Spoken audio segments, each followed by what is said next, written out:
Azwiti cemerlang, Islam gemilang, insan soleh pintar itulah harapan. Bismillah, Assalamualaikum warahmatullahi ta'ala wabarakatuh. Alhamdulillah, Rabbil alamin, wa bihi nasta'in ala umuri dunya waddin. Salatu wassalamu ala asyrafil anbiya'i wal mursalin, sayyidina Muhammadin wa ala alihi wa sahbihi ajma'in. Alhamdulillah, apa khabar semua murid tahun 2 Al-Farabi? Semua baik, semua baik sihat ya? Alhamdulillah. Jadi Alhamdulillah, kali ini kita akan meneruskan kelas PDPR kita. Untuk itu, sebelum itu Ustaz ulang balik. Kita telah belajar sebelum ini tentang unit komponen elektrik, iaitu unit 8, iaitu komponen elektrik. Kita telah belajar tentang sel kering, mentol, switch dan juga macam mana kita memahami dita tertutup dan dita terbuka. Boleh ingat ya? Okey, boleh? Baik. Alhamdulillah. Jadi hari ini boleh bersedia dengan buku teks masing-masing. Buku teks sains ya, buku teks sains. Muka surat 87. Muka surat 87. Baik. Baiklah. Hari ini kita akan belajar tentang unit 8, iaitu campuran.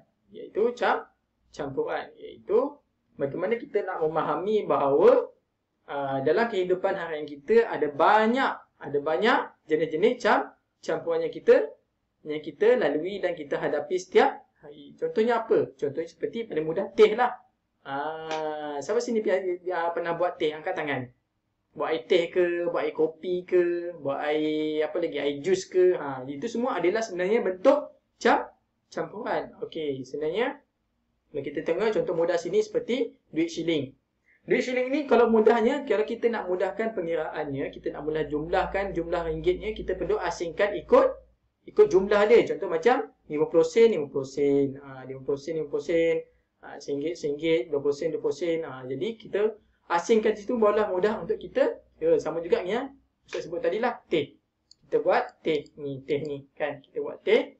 Kita perlu tapis sebab ada setengah teh dibuat dalam bentuk uncang dan juga bentuk serbuk. Serbuk tu sebenarnya isu dia. Serbuk tu kita nak asing. Kita nak asingkan serbuk tu supaya tiada hampas teh. Sama juga kita, kalau kita biasa tengok mak kita ataupun ibu kita ke atau kakak kita buat kuih ke, buat kek ke, buat biskut ke, biasanya kita perlu ayak tepung. Ayak tepung. Ayak tepung ni macam mana? Tengok video ni.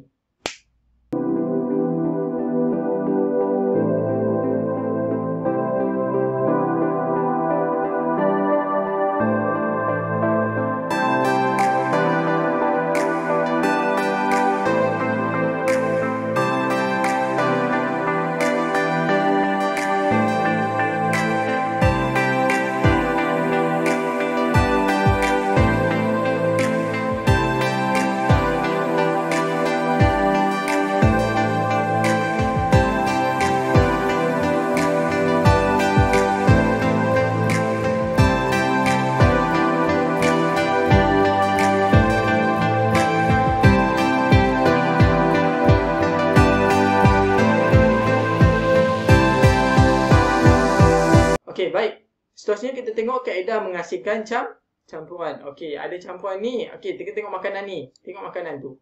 Ada makanan apa tu? Ada mak uku dan kacang. Okey, sekarang ni isu dia apa? Isu dia seorang ni, dia suka mak uku, tapi dia tak suka makan kacang. Tapi kawan dia seorang ni, saya suka makan kacang. Bila suka makan kacang, macam mana Kugan dan Kanak hendak mengasingkan campuran kacang dan uku. Jadi dengan mengasingkan, dia akan memudahkan dua sahabat tadi untuk makan. Seorang makan maruku saja dan seorang lagi makan kacang saja. Okey, nampak? Jadi dengan cara, apakah nama kaedah ni? Nama kaedah ni adalah menyisih, penyisihan. Kita sisihkan. Contohnya macam apa? Macam kita makan bihun lah. Kita makan bihun. Contohnya seperti ada kawan-kawan kita ni, dia suka makan bihun tapi dia tak suka makan sayur. Macam mana tu? Jadi dia makan bihun, sayur tu dia letak tepi. Faham tak? Sayur tu dia letak tepi dekat pinggan dia kan. Dia letak tepi. Sama juga dengan ada jenis kawan makan mi tapi dia tak makan sayur. Macam mana gayanya tu? Jadi dia akan makan mi tapi dia letak sayur ke tepi. Itu namanya kaedah menyisih. Menyisih. Okey, kaedah menyisih. Okey, sama juga tadi Ustaz sebut bahawa ada mak kita atau kakak kita ke atau adik-adik kita yang nak buat kek. Bila nak buat kek, jadi tepung tu perlu halus. Tepung tu perlu halus. Jadi perlu apa? Kaedah anyakan. Anyakan. Sekarang ni masalah dia, adik dia pergi letak apa? Letak kismis dalam tepung tu. Jadi macam mana Kugan nak asingkan campuran tepung tu dengan kismis tu? Maka kaedahnya adalah menggunakan anyak ataupun menganyak. Okey, tadi menganyak ni macam mana? Maksudnya kita guna tapis. Ada penapis dia ataupun penuras dia. Ada penapis khas untuk tepung. Ini menganyak. Kita akan anyak macam itulah. Kita gerak-gerakkan tu. Kita tepuk-tepuk supaya tepung tu diasingkan daripada kismis. Ini menganyak. Yang tadi apa? Tadi menyisih ataupun penyisihan ataupun menyisih. Okey, baik. Seterusnya adalah situasi kedua. Ada kotak klip kertas abang kat sini. Klip kertas abang sudah bercampur dengan pasir. Macam mana nak asingkan pasir dengan klip kertas? Jadi kerana menggunakan magnet.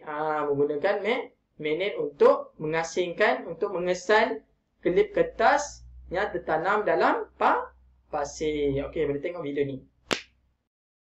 Here we have a mixture of sand and iron, and to get this mixture unmixed, one thing we can use or take advantage of is the fact that iron is magnetic, and so I have here a magnet inside a plastic bag, and if I put that in there, we can very quickly pull out the iron out of the mixture, and then all we have to do is remove our magnet from the bag or invert our bag to get the iron fully separated.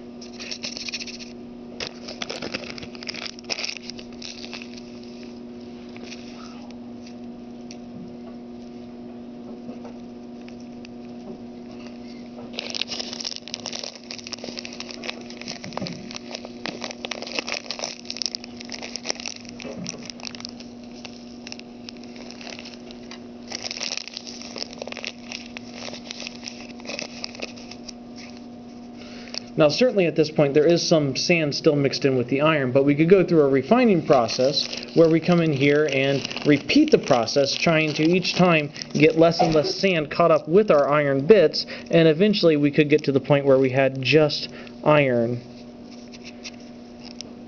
in its own pile and our sand left on its own. Situasi ketiga adalah akuarium ni banyak kotor, ada kotoran. Jadi macam mana nak asingkan air dengan kotoran pasir dan serpihan kayu yang reput? Macam mana nak asingkan? Kita boleh asingkan dengan kaedah mengapung. Macam mana mengapung ni? Mengapung ni adalah kita dengan meletakkan, kita menuangkan air dalam akuarium kecil ni. Kita tuangkan air, kita masukkan air dan kacau dalam campuran ni. Kemudian kita asingkan, kita ambil sudu dan kita asingkan serpihan kayunya reput. Ini nama dia pengasingan. Ataupun kita apungkan benda-benda yang terasing tu dan kita asingkan daripada akuarium. Okey, seterusnya situasi 4. Okey, situasi 4 ni adalah kita perlukan pewarna ataupun coloring lah, ataupun pewarna daripada kelopak bunga air. Jadi macam mana nak dapatkan pewarna tu? Kita perlu gunakan kaedah tu penurasan, ataupun kita dapatkan daripada kelopak bunga melalui daripada kelopak bunga ni kita nak dapatkan warna dia saja. Macam mana kaedah dia? Kita perlukan kertas tuas, lipat dan kita gunakan corong tuas ini untuk mendapatkan pewarna daripada kelopak bunga air tu. Nampak tak? Okey, boleh tengok video ni.